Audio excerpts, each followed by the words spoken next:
ଆଲାମ ଯାତ୍ରା। ବ୍ୟତିକ୍ରମକୁ ଅତିକ୍ରମ କରିବେ ମା। ଚୈତ୍ର ଚତୁର୍ଦ୍ଦଶୀରେ ମା ହିଙ୍ଗୁଳାଙ୍କର ଆଲାମ ଯାତ୍ରା। ଚୈତ୍ର ଚତୁର୍ଦ୍ଦଶୀ ସେହିଦିନ ମା ବହୁ ବ୍ୟତିକ୍ରମକୁ ଅତିକ୍ରମ କରିଥାନ୍ତି।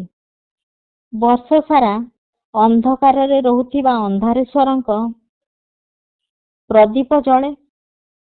ସବୁ ଚତୁର୍ଦ୍ଦଶୀରେ ବେଲପତ୍ରରେ ପୂଜିତା ମା ପୂଜା ପାଆନ୍ତି ବରୁଣ ପତ୍ରରେ। ଅଗ୍ନି ରୂପା ମା ଉଭା ହୁଅନ୍ତି ଲକ୍ଷ୍ମୀ ରୂପୀ ହୋଇ।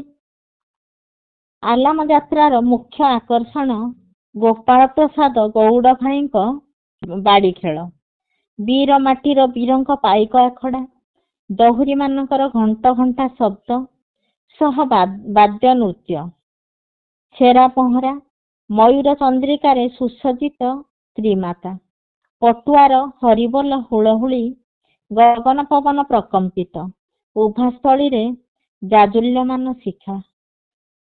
ଓଃ କି ଆନନ୍ଦମୟ ସେ ଦୃଶ୍ୟ!